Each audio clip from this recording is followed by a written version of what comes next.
Well, welcome back to the Proverbs series, guys. For today's video specifically, I want to go to chapter 24, verses 24 and 25. So we got a two-part verse here today. It says, "Whoever says to the wicked, 'You are in the right,' will be cursed by peoples, abhorred by nations. But those who rebuke the wicked will have delight, and a good blessing will come upon them." So look, let's be honest, right? There's a social pressure that most of us feel pretty constantly that rarely gets named directly. It's the pressure to affirm, to validate, to tell people what they want to hear rather than what they need to hear. We feel it in friendships when a person we care about is making a clearly destructive decision and is looking to us for support. We even feel it in professional contexts, right? When someone with more power than us is wrong and wants agreement. And we feel it in broader cultural conversations as well, where certain positions have become so socially costly to challenge that the path of least resistance is simply to go along. And so the technical term for what Proverbs 24:24 is describing is not cowardice, though that is part of it. I think it's something more specific. I think it's the active validation of what is wrong, the deliberate declaration to someone doing wickedness that they are in the right. And Solomon's assessment of that behavior is very blunt in a way that should make us pretty uncomfortable. He does not say that the person who tells the wicked they are right is slightly misguided or socially unwise, but he says they will be cursed by peoples and abhorred by nations, and the person who rebukes the wicked will find delight and blessing. The contrast is as sharp as anything in the book, and it cuts directly against one of the most powerful social currents of our modern times. So let's break down the verse. Whoever says to the wicked, "You are in the right." So let's stop there.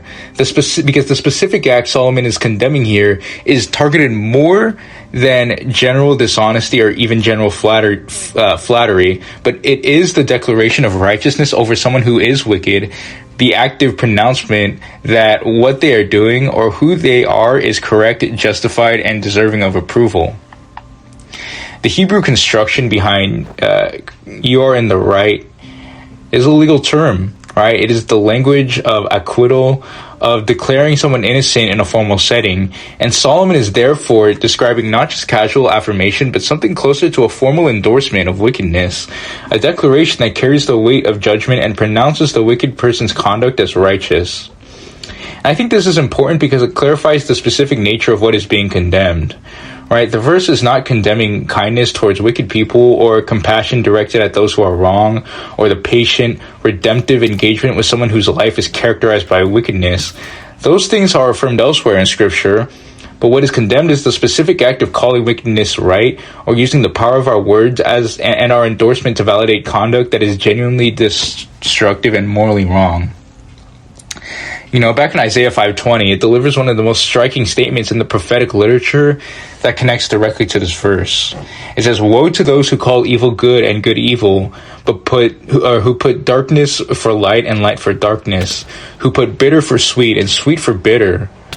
Right? The calling of evil good is the act of that Proverbs 24:24 condemns, and Isaiah's woe is the prophetic equivalent of Solomon's curse.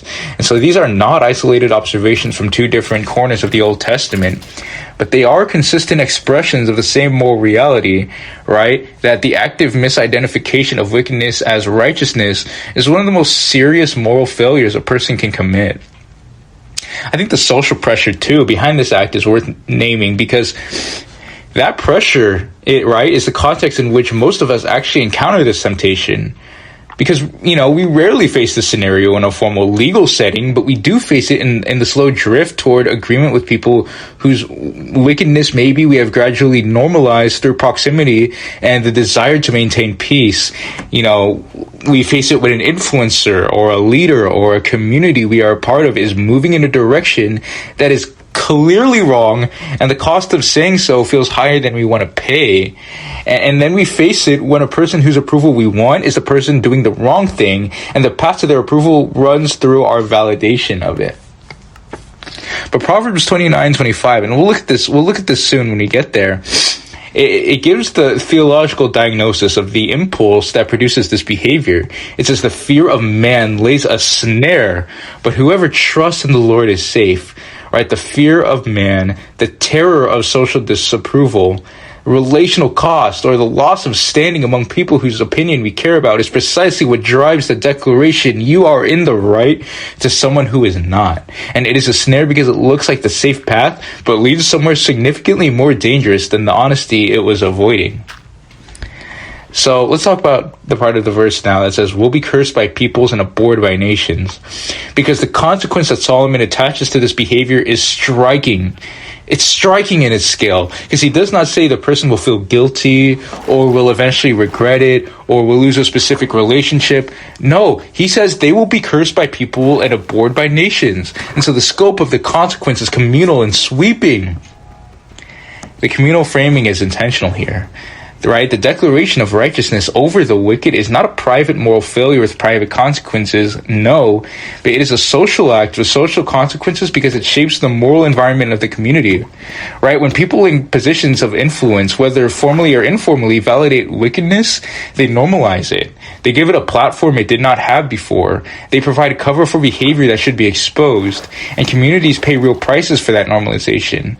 Right? The cursing by peoples and abhorring by nations is the communal recognition, sometimes retrospective, that the validation of wickedness did genuine damage to the common good. And I think history bears this out repeatedly. Right, the people who validated wicked regimes, right, who told the powerful that their cruelty was justified, right, who endorsed the oppressor in the name of social peace or personal safety, are not remembered very well. The curse and the abhorrence Solomon describes is not merely a theoretical consequence, but it is the consistent verdict of communities looking back on those who called evil good when the true cost of that calling became visible. And then we have, but those who rebuke the wicked will have delight, and a good blessing will come upon them. You know, the contrast is complete, and the promise is equally striking here, that those who rebuke the wicked find delight and a good blessing. The word delight here describes genuine pleasure and satisfaction, the kind of deep rightness that comes from having done the costly thing rather than the comfortable thing. And the blessing is described as good, an intensifier that distinguishes it from a vague or minimal benefit. And the word rebuke here is not the language of harsh condemnation or contemptuous dismissal, because it is the same category of honest, caring correction that Proverbs consistently commends throughout the book. Right? Proverbs 27:5 gives us the framework within which the rebuke operates. Better is open rebuke than hidden love. Right? The rebuke is an expression of genuine love that refuses to protect itself at the expense of the person who needs to hear the truth. It is the act of someone who values the other person's actual well-being more than they value the smoothness of the relationship in this particular moment. And I think this is where an important clarification about the verse is needed, because the word rebuke can trigger a misreading that turns into a license for harsh, self-righteous confrontation of everyone who does anything wrong.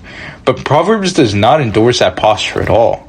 The rebuke in view here is not the self-satisfied correction of someone who enjoys pointing out wickedness, but it is the costly, honest, and love-motivated engagement of someone who understands that genuine care sometimes requires saying the difficult thing rather than the comfortable one.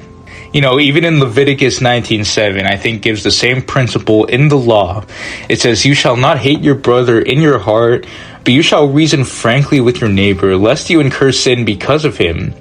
And so the frank reasoning is the rebuke here, and notably, withholding it is connected to hatred, not to love.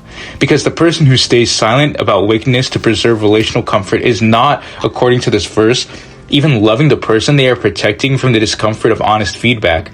They are actually, in a specific sense, hating them, choosing their own comfort over the other person's genuine need. So let's get practical here, man. Let's get applicable, because as I always say in my videos, guys, I truly believe that turning knowledge into action is one of the most important parts of our Christian walk. And so the first thing is to examine where we are currently validating what we know to be wrong. The first and most honest application of this verse is the inventory that it invites. Because most of us, right, I feel like most of us are not going to encounter wickedness in a formal legal setting where we are asked to render a verdict. We might, but probably not. I mean, if we're not going out here going ham, menace to society level standards, but we do encounter it in the texture of ordinary relationships and communities, right? The question Proverbs 24 asks is whether there are places in our life where we are currently saying you are in the right to someone or something that is not. And this might be explicit through direct verbal affirmation of a wrong choice or a destructive pattern, but it might be implicit through the silence that gives consent, the absence of pushback that functions as endorsement, or the gradual normalization of behavior we know is wrong because saying so has stopped feeling worth the cost. And I think identifying those places specifically is the first step toward the honesty that the verse commends. Second thing is to develop the courage to rebuke from a foundation of genuine love rather than self-righteous judgment. You know, the blessing promised to those who rebuke the wicked is not a prize for harsh confrontation, but it does follow the kind of rebuke that is motivated by genuine care for the person being addressed rather than by the rebuker's desire to be right or to demonstrate moral superiority. In Galatians 6:1, right, it gives us the posture that this rebuking should come from. It says, brothers, if anyone is caught in any transgression, you who are spiritual should restore him in a spirit of gentleness. Keep watching yourself lest you too be tempted, right? And so the spirit of gentleness and the watching of ourselves against the same temptations we are addressing in others is the character from which genuine blessing producing rebuke flows. And it is a posture that requires us to hold the truth and the love together rather than sacrificing one for the other, which is always more demanding than choosing one at the expense of the other. So, third thing is to stop treating silence as a morally neutral alternative to validation, because I think one of the most practically important applications of this passage is the dismantling of the comfortable assumption that saying nothing is always the safe middle ground between validation and rebuke.